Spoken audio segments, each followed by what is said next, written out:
Yo, hey girl, it's LadyChann, nonetheless, and welcome to Come Box with Chan weekly wrap-up show. Real quick. Yeah, we got this. Okay. So, we got a couple of people in the building. Big up Silvestri. You know, my girl, Lisa Bales. Let me just put the link in there from now. Anyway, way. Get our Movado on. Get that Movado on. Yes, Paul, in the building. All right. It's been a long day already. Guys, I'll explain what we're going to chop up. But we've got a guest. I'm introducing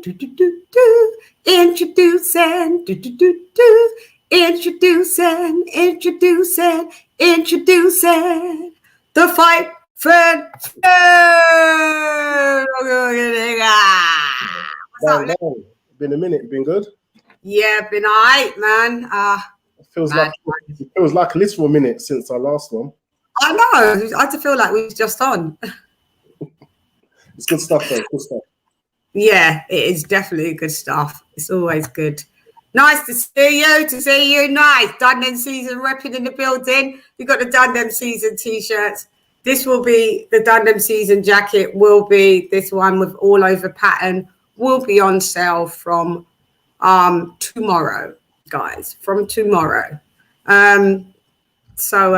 Yeah, we repping the Done Them Season right now. You know, to diss the Done Them Season would just be straight up treason. So, you know, we can't be doing that. You know, off with her head. Off with your head. Let me see. Can you hear this? Okay. Loud and clear. I got it now. Yesterday, I was trying to figure it out. I can't use the mic or I can't use the headphones. It's either both of them but it's definitely one or the other. So I've just did it this way. I just did it my way. So yeah. So we here. We live in the building. This is an open panel. Come in, you know. But anyway, we're gonna kick it off because it is an hour show and we have to keep to a schedule. So, right, where are we starting, Lee? I think we should start with the Queensbury one because that one came first rather than the time with Jake Paul.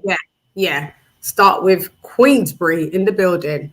So, what would you like to start with? Because I didn't watch most of that card at all because I didn't.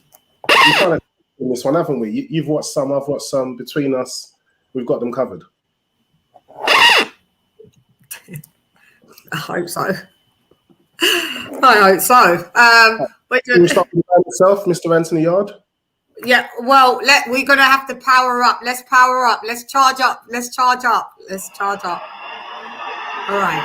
You are now entering Done Them Season territory. Okay, we're charged up. Let's go. Yeah, Anthony Yard. He said after in the post-fight interview, he wanted the Arthur rematch. So it wasn't a fight he wanted. I just took it as a Queensbury takeover fight for him. And that's exactly what it was. He went in there, caught him with a few hooks to the body around lower ribs. And didn't make too much of an effort to get back up. Maybe he felt the power. I thought, I don't need to have any more of this. I thought he got up. But it was simple. Job done for Anthony Yard. Got the W. Moves on to the next. It's just like a warm up, like a stretch. He hit him with that body shot. It was just like, and then he went down. I saw them on Insta. He shows some clips of the working on the body shots. So it's something he's definitely been working on. And like he said, he's not looking to go into any more fights, looking to work on things and He's doing his same. He's going back to what he loves, going in for power, knockouts, straight away, getting back to that. And that's where he went. That's what he did. He went straight in there, got his knockout, went back home, and is going to sit there, wait for the rematch. And he's got unfinished business that needs to get settled with Arthur. And so he killed him with another body shot that came straight after. And my man was down. What was his name? Second. What was his name? That geezer he fought. TYRON. THERON. TYRON. Shan said second. Sorry. But, yeah. It was 23. He had 23 wins, and he's now got 23 and 5. So he had 4 losses at the time. So it wasn't, he didn't have an upside down record or anything, but his opponents clearly wasn't anywhere near the quality of Anthony Yarde. Clearly not. Yeah, Clearly not. Clearly not. Poor that geezer. You know, when I saw him, you know, when the ref was like, you know, keep your hands up at all times, protect yourself at all costs. I knew the dude had lost from then. You know why? You know why? He didn't look at Yarde at all. In his like nothing. He looked to the side like that. Looked at the ref. There was none. I was like, yeah, dude's lost. He has lost. He's lost before he's even started. They say that sometimes, don't they? You can defeat yourself. I mean, I don't think he would have had much chance. He could have had a motivational talk by Tony Robbins. I don't think any chance of getting past Anthony Yarde. But as you said, yeah, you could tell by the body language. You knew he was there he was facing a superior opponent, and he was going to take the L. So he didn't put on much resistance, pretty much. When he got kicked in the chest, he took it. Those body shots they were brutal, though. Absolutely. Look, as I said, Yarde has been working on those. I saw some footage of him, and it was clearly at the end of the session, and he was, you know, when you're punching on lactic acid, and he had his Ade there screaming at him, keep going. You know, Yarde wanting to finish. Ade kept him going for about another 3 minutes, just swinging those, but he was doing like tap to get the lactic acid out. Then he was swinging again. And I was thinking, are they sending out a message? Are they kind of letting King Arthur know that he's coming to chop down the body and take you off your phone and take your belts back? I can't wait for that fight. I can't. We'll settle it up because there's been a lot of talk about it. And there's a combination. Arthur's a really likable character. Pat Barrett's a really likable character. Tunde, he kind of puts opinions. Well, he is. You got your opinion, I've got mine. I think Tunde splits opinions, and I think a lot of people that are giving supporting Arthur are more anti-Tunde. So they got to set it in the ring. They've got to set it in the ring because there's online there's a lot of discussions acting like Yarde's got absolutely no chance and all the rest of it, really giving him no credit for the performance he put in the ring. And you know, so Yarde needs to go in and he needs to put him on his back. He needs to have that image of him on his back, standing over him and dropping them bombs. Just keep dropping them bombs, Yarde. Just keep dropping them bombs. That's all we need you to do. Drop them bombs, because Lyndon Arthur is going down. He's going to get dropped. It won't be easy. It's going to be chess. Yarde's going to have to find the way. I don't think it will be as simple as just walking through his jab and blasting him. Yarde's going to... You've got to negate that jab. That's what Yarde's going to have to do. Nullify that jab. Because Lyndon Arthur, one thing, say whatever you want, he's got a great jab. He's got a great jab. His jab is right up there. Yeah. If Arthur goes on to get a world title, you'd have to say he's got an elite jab. Yeah, he's got an elite jab, definitely. And we keep seeing that Yarde seems to have problems with jabs, as you saw from Kovalev. Okay, we're saying we've got problems with jabs, but you know they're not average jabs. Do you get what I mean? Like Kovalev's jab's not a joke jab. That's what I mean. So it's But you've got to learn to slip them. Like you're going to get caught with some, but you can't get caught with all. Well, this is the thing now. When I watched the Yarde Arthur fight, I didn't think a lot of the jabs that Arthur did keep him out with the jab, but I don't think lots of them were scoring. I think lots of them were blocked. I don't think he was, I don't think he was being peppered. It wasn't like when Joe Joyce dismantled Dubois with a jab. It was nothing like that. It was a different kind of problem he was being caused with it, and it wasn't a case he was getting caught flush with them all the time. Mm-hmm. No, he wasn't getting caught with them flush all the time, but he was getting caught with some that kept him at distance from Arthur. And you got to be able to, Arthur had amazing footwork in that bout. So that's what I mean by the chest when it's going to come into. Yeah, he kind of had to run because he had an injured right hand. Well, I already knew. I already said this story. I already knew he had the right hand. Tunde only clocked on, I think, by round 8, which was rounds too late. But when he did say it to Yard, I remember Yard was like, "Are you sure?" And then he was like, "Yeah, I think his hands hurt. His hands hurt. He's not throwing the right. He's not throwing the right." And then Yard, Arthur, I remember he was in his corner going, "I can't land the right. I just can't land it." And then they went back in for like round 9, ding ding, and what happened? Arthur landed the right flush, super flush on Yard, and it made Yard think, what was Tunde talking about? His right hand is perfectly fine. So now we're going to see a different thing when he comes in, and Arthur comes in with the right hand as a part of obviously his arsenal.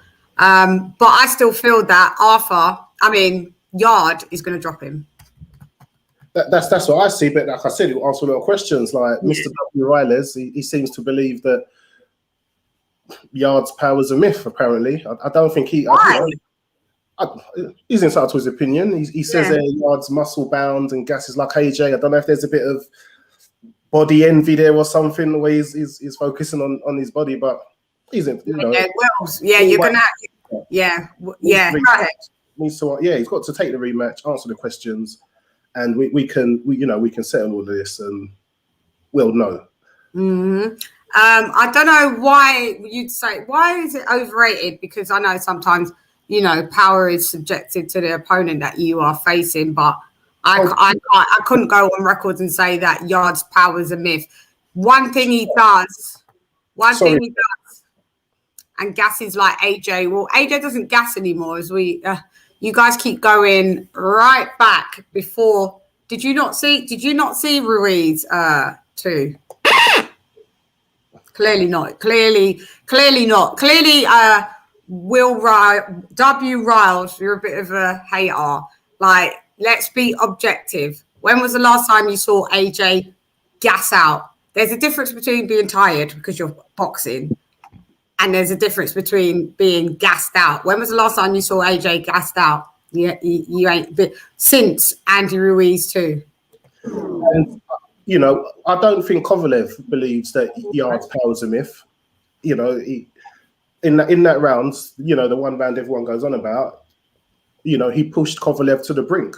Kovalev has power, but Kovalev uses experience. He managed to survive. He clawed himself on, and as he said to Buddy McGirt, he's tired now. I'm going to get it, and that's what he did. That was more experience. It was experience, and he old manned him. It was just a shame because it was that close. And it was a brilliant round to watch. It was. Kovalev was clearly controlling it with a jab, and then Yard just went for it in that round. Yeah.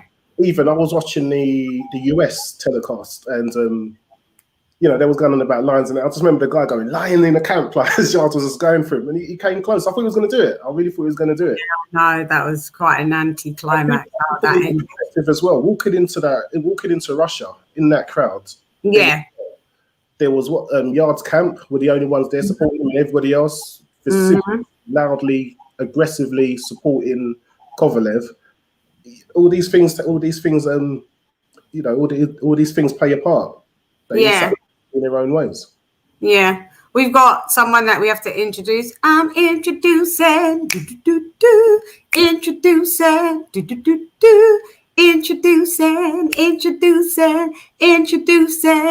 Shelton Moore. Hey, what's going on with y'all? What's up, King? Tell me.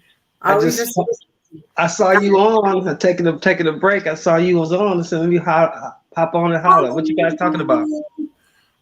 We was just talking about the Queensbury card on Saturday. So we touched with Anthony Yard with his 1-round knockout against Kasamo, I think his name was. Yeah, somebody you never heard of. Yeah, I got you. Someone we don't ever heard of. I think it was a confidence builder from the Arthur fight. What do you think? Did you see that fight, Shell?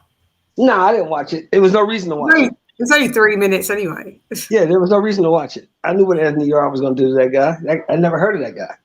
You know what I'm saying? And there's a reason, and that's what people tend to forget. There's a reason you never heard of these guys. If you got a guy that's a proven guy who's been on the stage, who's fought for world titles, who's been in there with good guys, and he's fighting somebody that you have never even heard of, what's the point of watching? Yeah, I was disappointed when it was the guy. I was like, I've never heard of this guy. But exactly. It would have been better if I wanted to see more rounds from Yard for sure. Like I did. It's hard. Now, I don't know if you remember this. I don't know if you agree with this, LadyChann and Lee, but it's hard to get rounds out of somebody who really don't want to be in there. Exactly. Right. It's hard to get a knockout with somebody that's coming to just defend and close up. You know, and get his paycheck and bounce. 2 minutes, but he did get some sheltered. The body shots were bad. They were bad. You saw, of course, right. that shows that Anthony Yard had somebody training him who's teaching him the right way. Because Lee knows this, and you know this, LadyChann. You know this yourself. If you in the ring with somebody who doesn't belong in the ring with you, what are you supposed to do? You're supposed to get them out of there. Get them out of there. Yeah, you don't belong in here with me. Yeah, just I'm not going to play with my food. I'm going to get you up out of here. Yeah, so I can move on to dessert. It's true. We ain't got time for all of this. Just 2 body shots, get you out.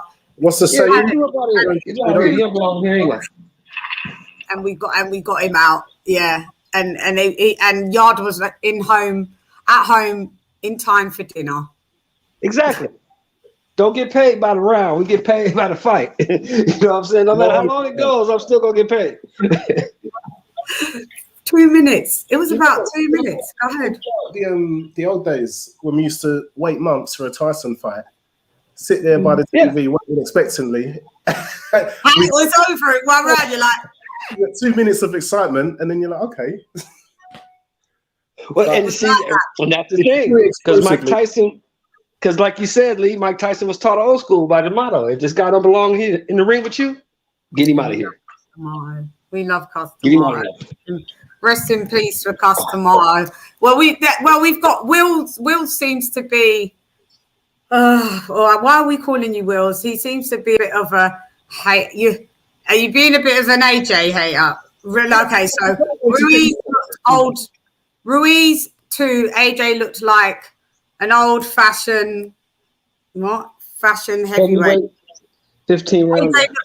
Yeah, so what's wrong with that? I know, and then he said, Tyson looked like what does that mean? He said Ruiz was a slob in the second fight and couldn't move. So Lee, let me ask you a question. He said Ruiz was a slob in the second fight and couldn't move. Is that what he said? Yeah. Yes. Whose fault is that? But this is the thing. Look, you can always make an excuse against somebody's achievements rather than just appreciate. Because remember, was highly recommended not to take the immediate rematch. He knocked you badly. He caught you. His power hurt you.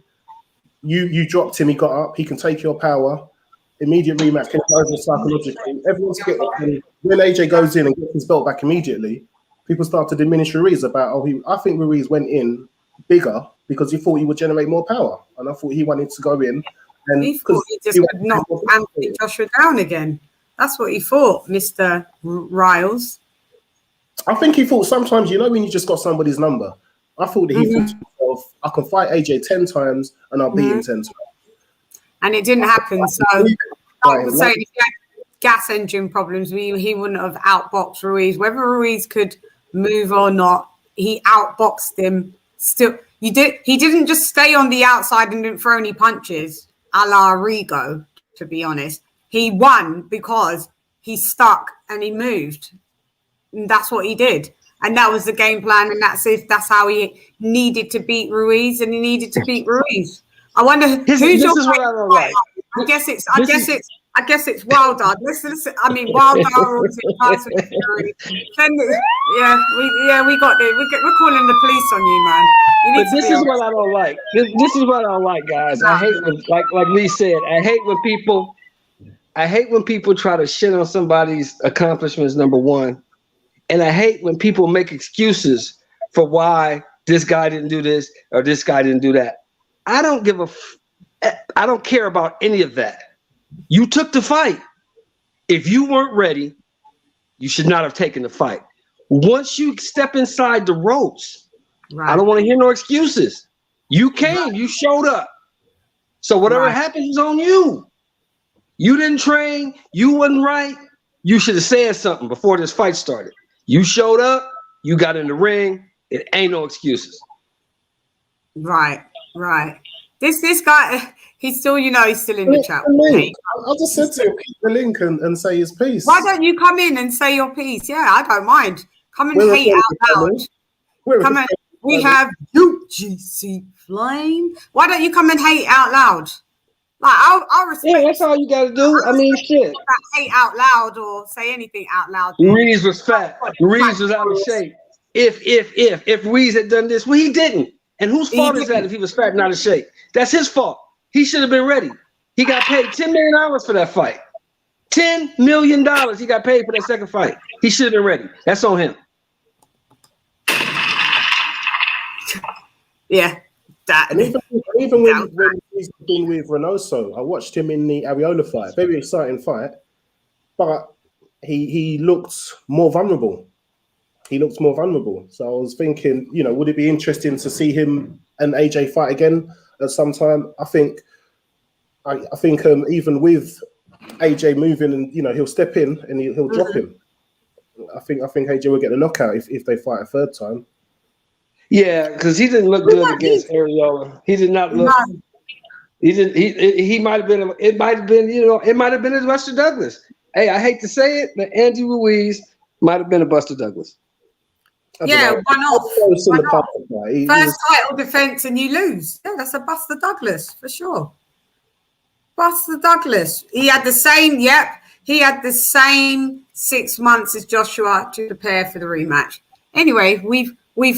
As usual, it digresses. When it doesn't fit people's narratives, and they're mad. But you know what? You need to take your medication, Roman. Take a short vacation, Roman. You'll be okay. You'll be all right. Just take your medication. You'll be all right. You'll be all right. Salute to Malachi. Zoo. New media today. USA boxing. We'll be going over to Malachi's in about 35 minutes anyway, to catch his show. Philly Fly, you were right. One hit wonder. That's what he was. But anyway, moving along because we've already debunked all of this. Wiley or whatever your name is, Riles, you're a hater.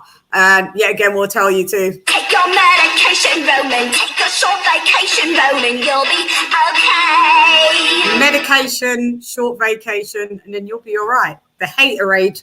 There's medicine to, for anti-haterage. There is. You can get it prescribed for your doctor. Then you take a short vacation, and then you come back to us, and you'll be okay. Everything will be fine. So stay humble. Yeah, stay humble. I need to get those little things. So can we discuss the Akeem Ennis-Brown and Sam Maxwell bout, please? Yeah, I didn't see it. That one rounder again, right? No. This was the one that went the distance. Oh, It okay. was Welters, 147s. No, super lightweights. It was super lightweights. Oh. Brown and Sam Maxwell, and it was for the Commonwealth and the British title. I think it was, but you know, it was a key Menace Brown didn't do himself many favors. He was very unsavory in the build-up, and I don't know. Dillian White does unsavory, but I find it hilarious. Derek Chisora does unsavory. I find it distasteful. Akeem Menace Brown was more on the distasteful side. It wasn't, you know, he just left You were saying he was a dirty fighter, was he? Yeah, it wasn't. No, it was a dirty fight when he fought, got in the ring with Maxwell. But when I saw Menace Brown in the ring, I liked it. It reminds me, he's got that elusive stance and style, similar to McKinson. Not similar to, you know, just.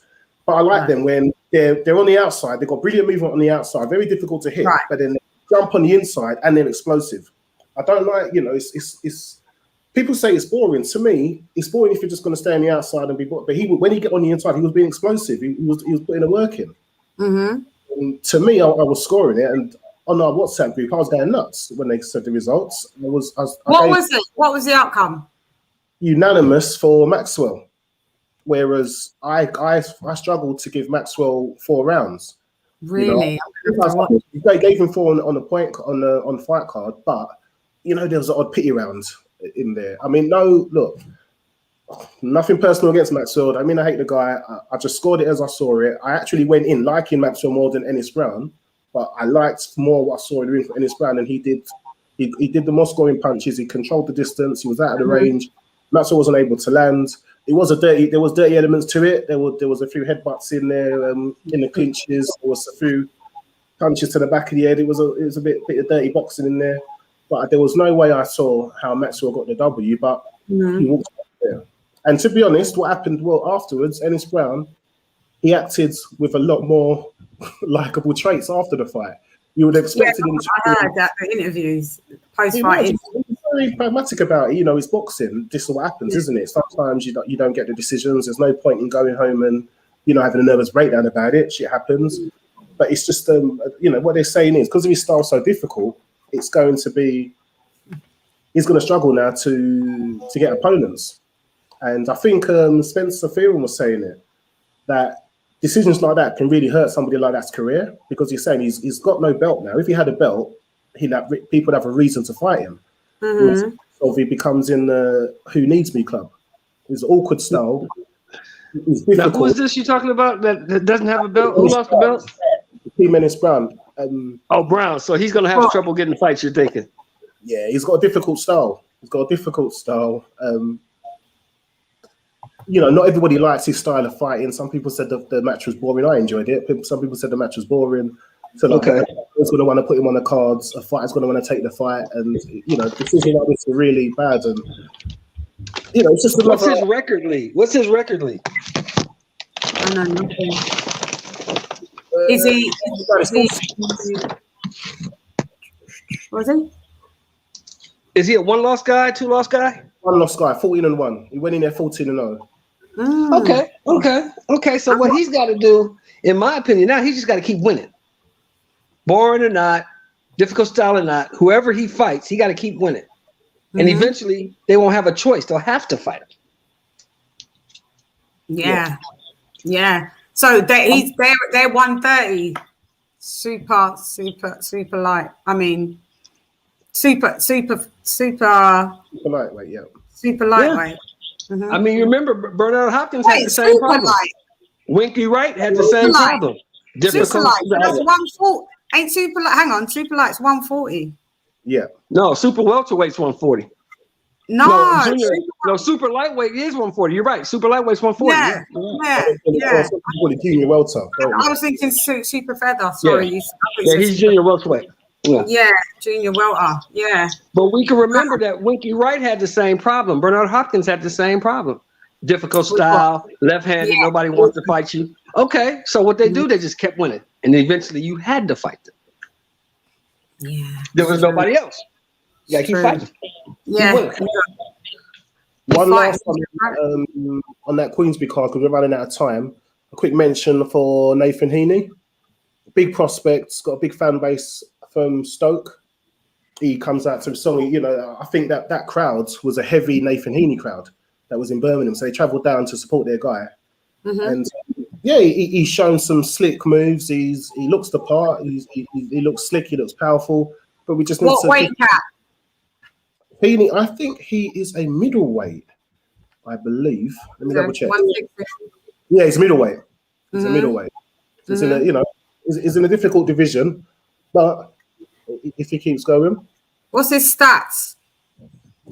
Nathan Heaney, he's 13 Is he under 10? 5 knockouts. Yeah, 13 5 knockouts. He's building his career. He's building up his resume at the moment. So he's you know, there's work to be done. But he's 32. Is it? The thing, yeah. I don't know if he had an extensive amateur career or where's he been? Late. He's late. He looks slick. He looks really slick. But you know, are you a prospect when you're 32? I think whether you're a prospect is down to your experience in the ring rather than your age. Yeah, basically, yeah. You can be a prospect at 32. You can be a prospect at 42. Yeah. Oh God. Your prospect is that you will be retiring. That's your prospect at 42. Yeah, we're going to see you retire real soon. Prospect. Well, the good thing about being a prospect at that age is we're going to think when we're discussing whether he's going to get a world title, we just need to look at the current crop because it's not as if people are going to start dropping off that quickly. So, you know, he's going to have to look to get through the Andrades and the Charlos if he wants to get his hand on the world title. Yeah. But what I think he will definitely do with Queensbury is get some big fights in front of some home crowds, and I think that will give him an advantage. So, yeah, it'd be interesting. Little old Frank was winning this weekend, weren't he? So after that fight, Lee, what was the fight after that? Was that the whole card? There were other fights, but none. Nothing of value. Like this next fight, like the next card we're going to talk about, nothing of value really. So we saw at the MGM. We saw. Which one are we doing first? Dubois. We saw Tommy Fury. I didn't even watch. I didn't join in the card at the Tommy Fury bit, but Tommy Fury's gone the distance with a guy that's over 100 losses. I saw it. He's now 7-0. Oh, did you see this fight? Yeah. Talk to me. Talk to me. In pre-show, I kind of had it on, and I was trying for it to keep my attention. It wasn't a spectacularly interesting fight. But you look like a boxer with minimal experience, you know. And you was expecting him to do a lot more than what he, you know, with the opponent he was facing, and it was a very disappointing. It was a very disappointing performance. You know, a very disappointing performance. I think he will still get the fight that he wants. He wants to take full fight. He wants the payday. I personally think when they came out, Big John Fury was saying that we're not going to rush him. Frank Warren was saying the same thing. So I think headed that, you know, I think that's their way of saying, you know, he needs time to build. That's their way of saying he fucking sucks. He sucks. Tommy Fury is trash. He's terrible. Super trash. He's garbage. He is awful, man. He is a bad. I can't believe he's related to the other guy. Yeah. I mean, he has nothing in common with the other guy. He's bad, man. Lee, I get you being technical and you're breaking it down, but he's bad. He is no good. He can't beat anybody at 175. There's nobody he can beat. Nobody. We've got to be proud for a ceiling that people are able to improve. You know, I say the same thing about Campbell Hatton, because if we look at Conor Benn, you know, he looked terrible in his first few fights. He's starting to look like, you know, who would have thought that he would have been? I personally, that's true. That's true. That's true. But he's getting very close at the moment, and if he keeps improving, I will be happy to say I now see it happening. At the moment, I just don't. So when people have the option to improve. And he's with, you know, he's around the Fury camp. You know, he's going to have access to good trainers, good facilities. So if, you know, he's got potential. That's what I would say. It's just the way that he's going around chasing the YouTube. Potential. No, Lee. Take a short vacation, Roman. You'll be okay. Well, he's not. To me, Lee. He's not trying to improve because of the caliber of opponent that he's facing. He's not trying to learn anything. You can't learn anything from. What was that dude's name? Pretty Boy. You can't learn shit from him. Pretty Boy. You can't learn anything from him. It was, and he said at the how you gonna learn something from him? But you gonna learn how to do lose? Yeah. And he said at the post fight presser, he was like, "Yeah, I know. I didn't do good at all. Like, I'm a man of my word, and I tell the truth. And I just didn't do well. Your whole resume thus far, 6 fights before this, has never been well, mate. Like, just stay on Love Island permanently, and we'll be all right." Or fight somebody, improve. You got to learn. You have to learn. You can't learn constantly fighting people that you're gonna beat. You can't learn that way. What they've done is the first 4 fights, he fought people with heavy upside down records. His first fight was somebody with 2 losses. Right. But now he's gone. He's slowly getting to, the last 2 fights. At least there've been people with one was a debut and one was an undefeated record. So they are kind of slowly improving his quality of position. Mate, he went the distance with a guy with over 100 losses.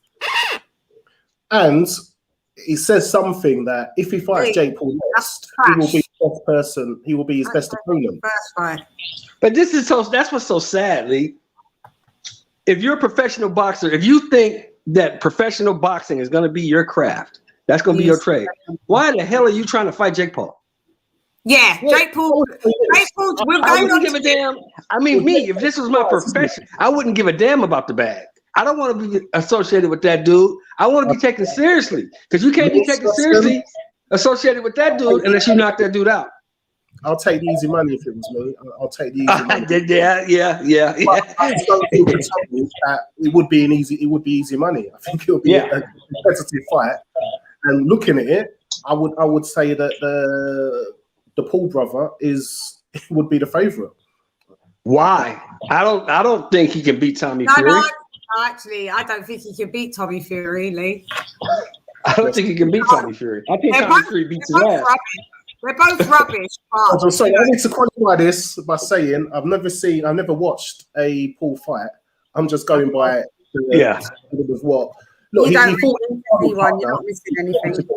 He fought his sparring partner. He didn't knock him out, and that just the way that Paul was so encouraged by it, that made me think that Paul thinks, okay, if you can't handle him, you can't handle me. That's my reasoning to it. Yeah, pretty much. They brought him there because it was a fix. They brought him there. Oh yeah, last night. Last night you didn't watch it, Lee? Last night was fixed. Okay, but and Tyron Woodley almost screwed it up. And Woodley almost screwed it up because he almost got him out of there. Dubois first. We'll do Dubois first, and then we're going to get to the ultimate scam. The ultimate scam. It's the ultimate $60 scam. Ultimate. It's ridiculous. So Daniel Dubois comes in. What's it? Cusimano or something like that. And knocks him out. Got rid of the guy you never heard of. Yeah, he got rid of that dude. It's clearly a confidence builder for Dubois, but it's going to give him a fake sense of confidence, because these are Uber drivers, like, at the end of the day. So when he gets to more of a world level, because that's where he's aiming to go. See that eye injury, like I keep saying to people, that doesn't just play physically, it plays mentally. The higher he gets, people smash that eye again, or go to, like Kell Brook, when you saw him with Bud. As soon as Bud targeted, Kell Brook was like, no, it's eye. Like, it was done. Bounced over that side of the ring to that side of the ring, because you're too scared of getting that injury again and feeling that pain and going through that recovery process again. So can you imagine Dubois at world level with that injury? With that injury, fair play to the lads. He's come back into the ring, but with that injury, mate, you're damaged goods. What concerns me was that the main issue that we all had with the Joyce fight was his lack of ability to slip a jab. To move his bloody head. Yeah, I never saw much head movement in this fight. I mean, I don't know if it's a case of power, but to me, even if you don't respect somebody's power, when you've had an injury like that, you need to freaking move your damn head from every shot. You know, you can't just be a sin. I mean, this guy caught him with a couple of overhands, right? Yeah. And I'm thinking, you know, he could be 3 fights away from a flipping title shot. And I think, what did Karma just say? Yeah, Karma just said it. AJ a straight right from AJ, an overhand right from AJ, onto that eye, and it's not going to be good. From all of them lads, Dillian White, crucify him. They'll all crucify him. They'll crucify him. He's with Shane McGuigan. I just expected something different. He just looked like Daniel Dubois. He didn't look like he'd had a new trainer. He didn't, a good, fundamentals, but then lack of head movement and lack of foot movement. Good European level fighter. Anyway, we're moving along swiftly. Let's power down from Daniel Dubois and let's rebuild up the spaceship and let's get back some energy. We're moving on to Amanda Serrano. So Amanda Serrano for Mercado. That was an interesting fight because Amanda Serrano she wants to be undisputed, dominating at super bantam. She doesn't seem to want this Katie Taylor smoke, even though she calls her out, doesn't ever seem to fight her. But anyway, so this girl was 22, 23. She came in the ring just not tight, everything loose, nothing toned. She's Mexican, and fair play to her, but she got bashed the fuck up. She got fucked up differently, cut, everything, battered. She was throwing some wild punches. Amanda Serrano is just more a bit technically sound. She came in swelt, tight, just bullied her. Just walked the girl down. Walked her down and like two rows behind, please, ma'am. And then once you get to those 2 rows, look to the right, 10 seats to the right, and then 20 rows to the back, please, ma'am. That's where you're going to have to sit because you're not sitting in this winner's club. She got deleted. Went to decision. She got deleted. She'd been fighting a super bantam and she went up to... That Mercado went up to super bantam. No, this was a featherweight. So they went up to. So she came from super bantam and went up to. She went up to 125 then. Yeah, she went up to featherweight. Yeah, it was a 125 fight. Yeah, Amanda Serrano was businesslike. She was real businesslike last night. She came in and took care of her business. She was businesslike. She handled her business. That girl didn't belong in the ring with her. She didn't knock her out, but the girl knew how to survive. The girl's a tough girl. I give it to her. She was tough. And she survived. Yeah. But Amanda beat her down. That shit wasn't even competitive. Sorry, Toby Bartlett's comment. What did he say? Looks like he took seven Tyson 7 wanks a day too far based on last night. Low. Is Big John gonna let Tommy back in the house after last night? No, maybe. Who knows? Maybe. Remember, we've powered down. We don't care about them. We've moved along. There, yeah. I can't obviously talk about. I was going to call them comedy golds. I can listen. Yeah.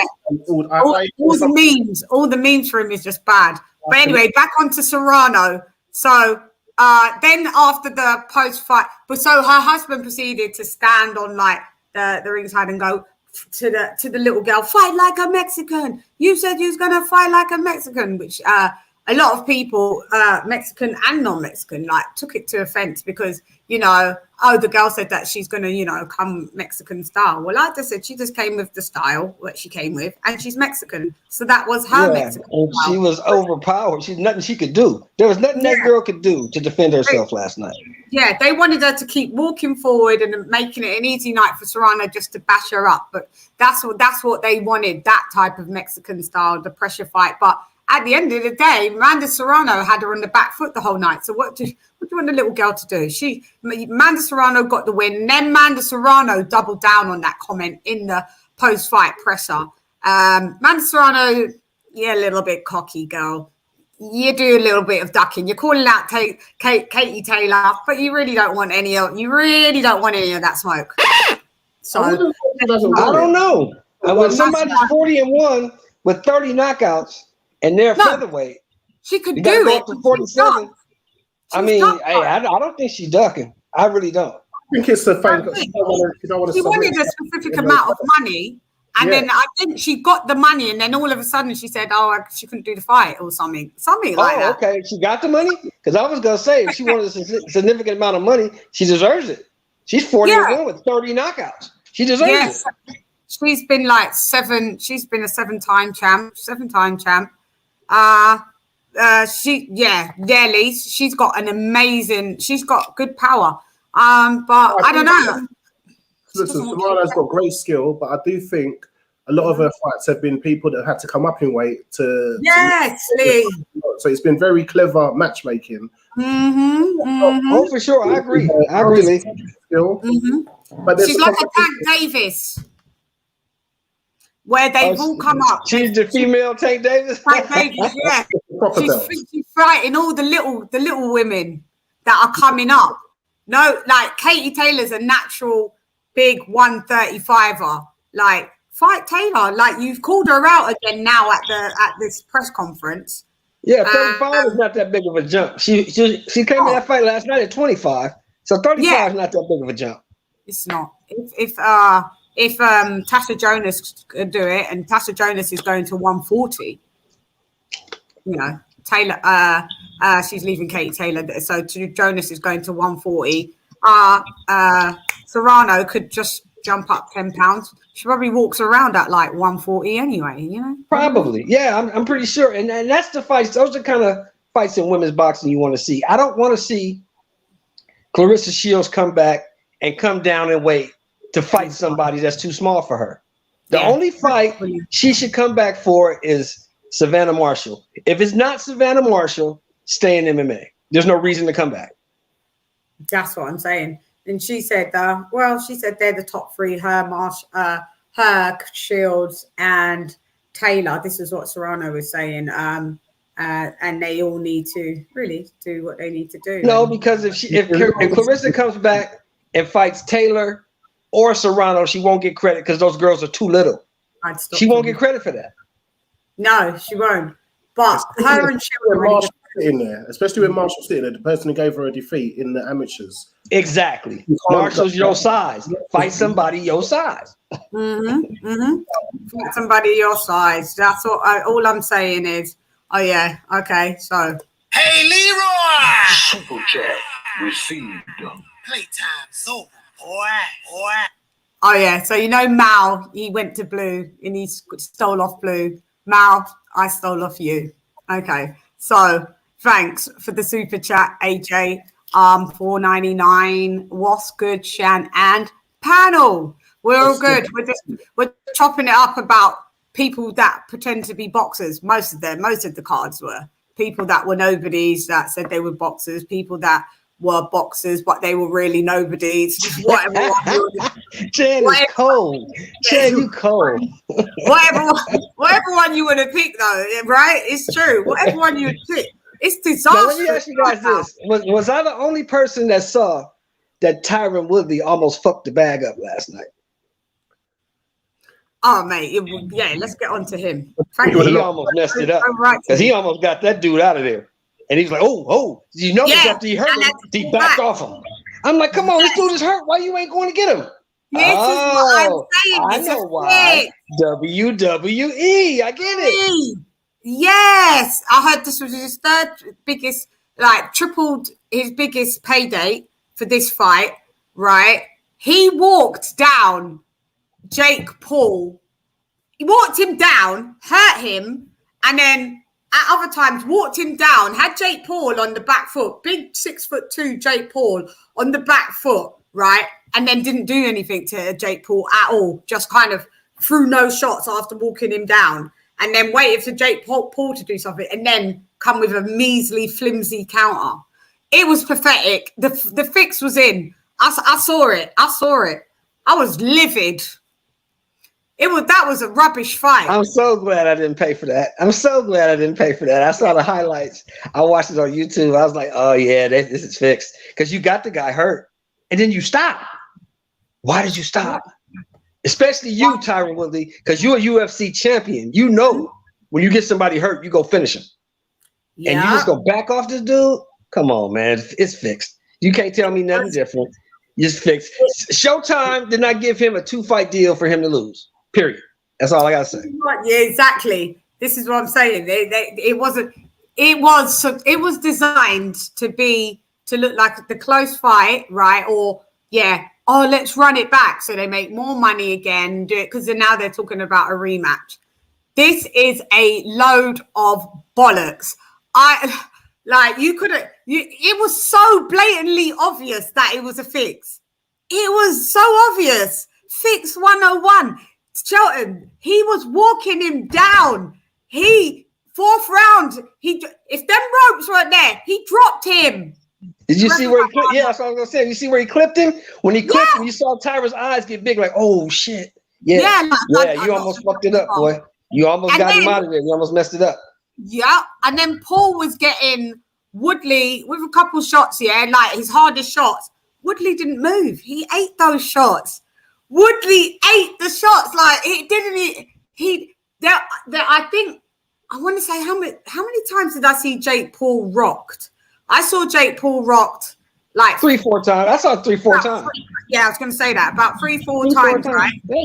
TYRON Woodley, I'll throw caution to the wind and say one, maybe one. Jake Paul maybe got rocked, maybe even about 4 or 5 times. To be fair, huh? We've got a super chat with a question. Go back. Yeah, they're right there. Yeah. Lee, can we wait till this is red? Hey, Leroy. Yeah. Super chat received. Playtime's over, boy. Now you read it. Go ahead. When it comes to female boxing pioneers, do you think the British boxing media give Katie Taylor too much credit and not enough to Jane Couch? Absolutely, they absolutely do. But Jane Couch last fought 2008, I think. She was a IBF champion and stuff, and she did pave the way for women's boxing in the UK. Mm-hmm. But Katie Taylor had the whole machine behind her. She had the whole country behind her with Ireland. She had the whole promotion. She had the whole Matchroom and Sky pushing her as well. So it's not that Jane Couch has not given her credit. It's a case of she's more been forgotten. But the people that was paying attention to women's boxing back then know full well what she's about. She was a fit female. Thank you for the £5 super chat. Is it £5? Yeah, you in the UK. Yeah, Lee's answered that question amazingly. But yeah, boxing, as you could see, guys, there was nothing to really. We knew we'd do this show real mad quick because we just was going to slander everyone. Really, that was it. We're just going to slander, and there's more slander left. But you catch us on the flip side, still slandering. When you see me back again, there'll be more slander because I just can't believe how pathetic the Woodley and Jake Paul fight was. Jake Paul has no gas tank at all. Between him and his brother, they share like a gas tank each, just one round each between them. What kind of training are they doing? What kind of training are they doing when they get tired so fast? You think it could have been the moment, and it was the energy in the room and the lights on. Do you know what he said? He was just a little excited. You think it could have been that? He said he got anxiety. Yeah. He said his legs was gone. Anyway. Because because I've been in the ring. How was your legs gone? Where did they go? Go ahead. See, I'm boxed before, and I know before a fight, you're real hot. You have to calm yourself. You have to control your breathing. Not once you, before you get to, when you're coming out of the locker room, you have to calm yourself because you're excited, your adrenaline's flowing, and you're ready to go. But you have to calm yourself because if you don't, you will get tired. You will get tired. First round, you'll gas out. You have to control your breathing. You have to control yourself. Yeah, he doesn't know how to do that, I don't believe. By round 2, he was done. Yeah. He said he did a Deontay Wilder and said his legs was gone, and that the magnitude of the event gave him anxiety. Well, yeah, exactly. He's at home in Cleveland. He's at home in Cleveland. All those people are there to see him. He knows that. It's a lot of pressure. And if you don't know how to handle that, you'll gas yourself out before you even get in the ring because you're excited. Stage fright is a real thing. Stage fright is a real thing. I mean, yeah, but he's been on the stage a few times now. Yeah, is this his first full-time pay-per-view though? This was the first time. He knocked out Nate Robinson. He knocked out that wrestler. He knocked out. This was and Chan, not against somebody who could actually beat him. He's never been in the ring with anybody who could actually beat him. Yeah, and this was an MMA fighter that could actually beat him. He knew that if this guy don't play along, I'm in trouble. Yeah. Did you see? You got when it comes out available to you, Shelton, Leon. Nate Robinson. I mean, not Nate Robinson. Tyron Woodley did a feint, and he did a feint right, and Jake Paul jumped out of his whole entire skin. He didn't react with like a punch. He like that, and it was so embarrassing. I was like, this guy is a fucking. I truly believe that's one of the things that had him nervous. I truly believe that's one of the things that had him nervous. That if this guy don't play along, I am in trouble. Man, I wish that Woodley obviously signed a contract for it to go this way, but I wish that Woodley just said, do you know what?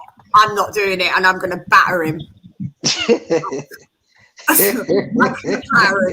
should have did it. Have some integrity in your life, innit? You know you can batter the dude. You're a big champion from ex-champion, big champion from MMA, and you let this little scoundrel just. Who cares because of the money? You take the money for this and renege on the deal and batter him and walk off into the sunset. What can anybody do? That's exactly what I would have done. Yeah. I wouldn't care what I signed. You can't say nothing because if you try to sue me, then everybody's gonna know this shit is fixed. Look, so you can't sue me. I'm gonna take this money, but I'm not gonna play your game. I'm gonna beat him up and I'm gonna leave. That's what I'm gonna do. If you have a gentleman's agreement to cheat, then you're allowed to cheat that agreement. So we could have said, Jerry, I'll take a dive, or I'll let you win. And he could have just gone there and knocked him out. Yeah, he should have. That's what it sounds like he played the game. And he played the game. You could tell because he go see it when you watch it. In the 4th round, he caught that dude. Was it a right? It was a right hand. He caught that dude with a right hand, and Jake Paul flew like 4 feet.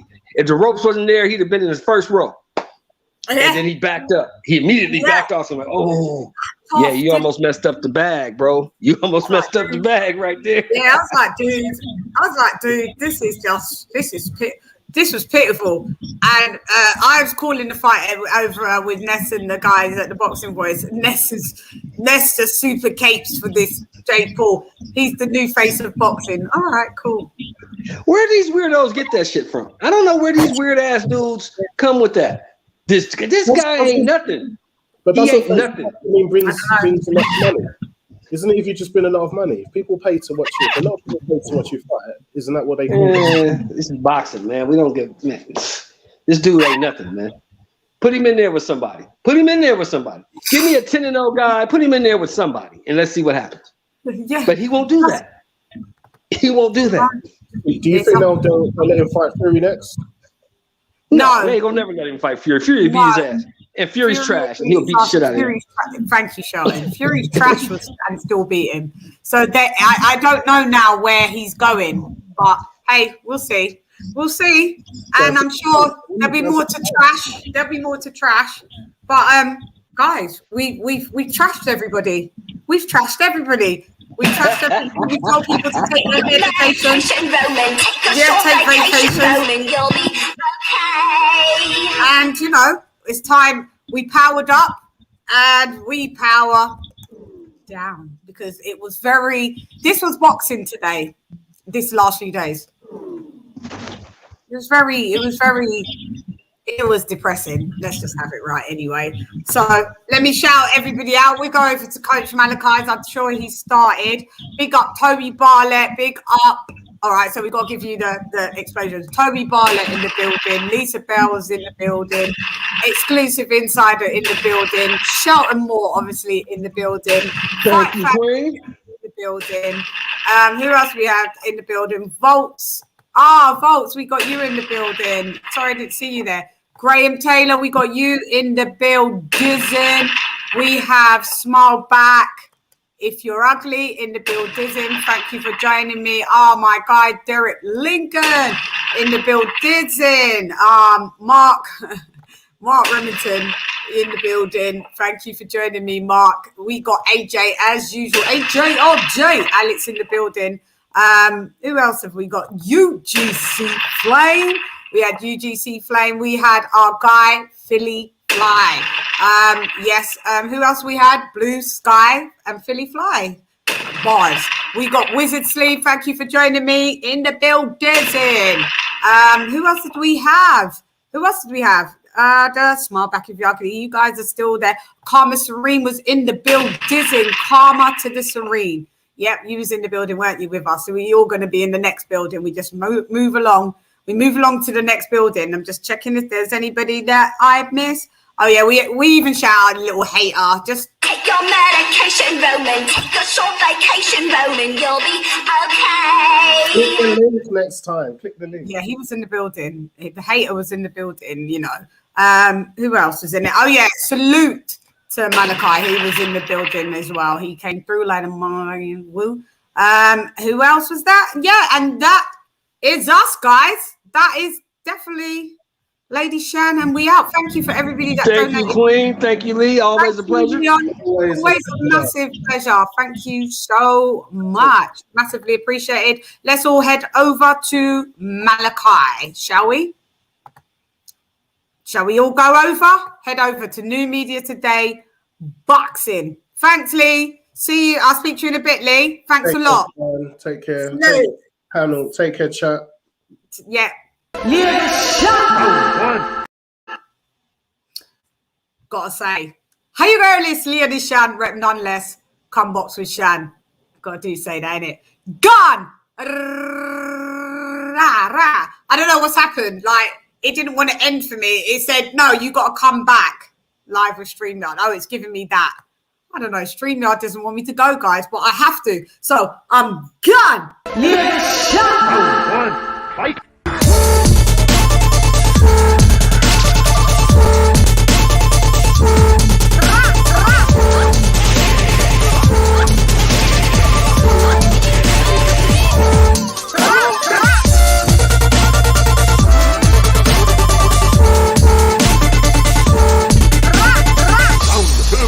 Fight!